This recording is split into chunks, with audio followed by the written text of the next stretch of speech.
Following video is brought to you by Tides of Man. You can check them out at myspace.com/Tides of Man, and their new album Dreamhouse is currently available on iTunes.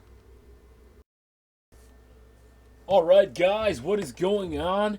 My name is Tubby Emu, and this is my prediction video for the last man standing match between Randy, the Viper Orton, and CM Punk. Now, note, with everything that's been going on in the WWE, them doing the draft earlier, it makes me really contemplate this match. Out of all the matches on the card, this one has got to be the one that's the most difficult to predict. Now, and I'll give you a couple reasons why. Going into this one, Randy Orton has pretty much decimated the new Nexus. With him getting the win at WrestleMania, with everything he's been doing to Punk, just beating him, hitting the RKO when he went to punt him, it would make sense that Randy Orton would win this match.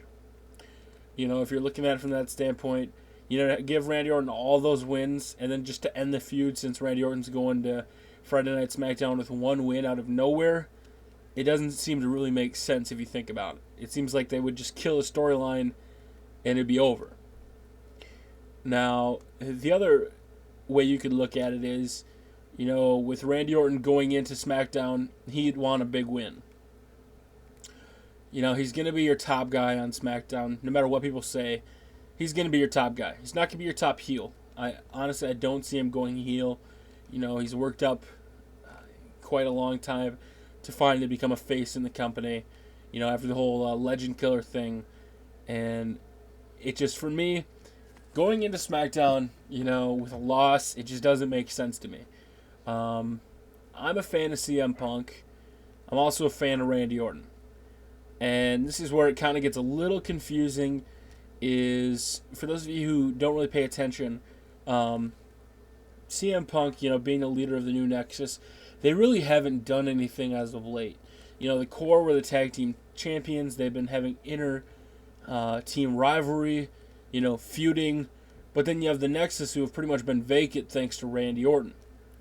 Now, I've been reading predictions all over the internet, trying to figure out what the hell is going to happen in this match.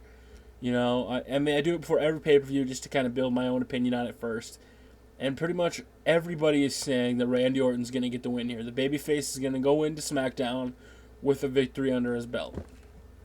And honestly, I think that is going to be my prediction. But at the same time, if you look at it, there's really no reason not to give CM Punk a win here.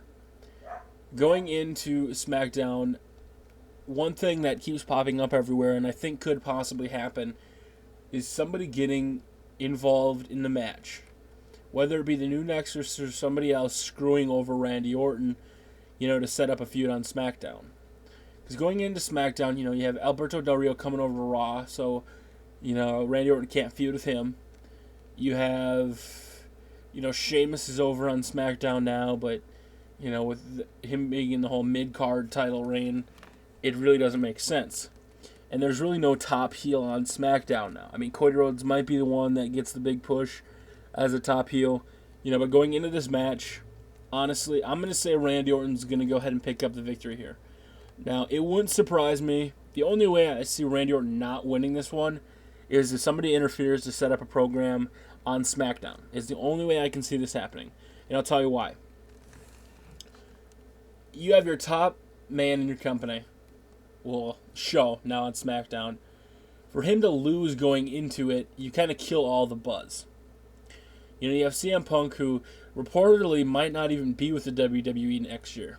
His contract expires in a few months, and PW Insider, well, I don't truly believe in the storyline, the story that they wrote, saying that, CM Punk really isn't considering it, they, 5 to 8 top superstars, if you think about it, Punk's not one of them, and the WWE doesn't really care about him. You have to think when he was hurt and injured, what did they do? They literally bent over backwards, and rewrote the whole script to make him a commentator. I loved him as a commentator on Monday night. It was actually enjoyable to hear CM Punk do the commentary. And I think it is a load of bullshit that they don't care about CM Punk. He's just an absolutely amazing heel. For him to win, though, in this match, there's really no point. You've been building Randy Orton up and up. You've been having him destroy Nexus, punting every single member, winning at WrestleMania. It's one of those matches that I almost wish they would have just died off at WrestleMania. Because if you build it up so long, just with the Rey Mysterio and Cody Rhodes thing, which I'll talk about when I do that prediction video, for somebody to be pretty much dominant the whole time and then just win one match to end the feud, it doesn't make sense. So whether... God, I kind of got off topic here. RKO, and it wasn't a very exciting match, but here it is. My prediction is Randy Orton's going to pick up the victory, guys. If CM Punk does manage to pull this one out, I would expect somebody to interfere. But my name is Tubby Emu, guys. The Extreme Rules pay-per-view is tonight. I'll be doing, I'm not going to be doing a live stream, but I'll be chatting it up with people. You guys can get a hold of me. Go over to facebook.com/Tubby Emu. I'll be posting links to streams where you guys can watch it with me, and we can all chill. But everybody have a great day. I hope you enjoy this. Like it up, favorite it up if you want to. And we'll see you next time, guys. Peace.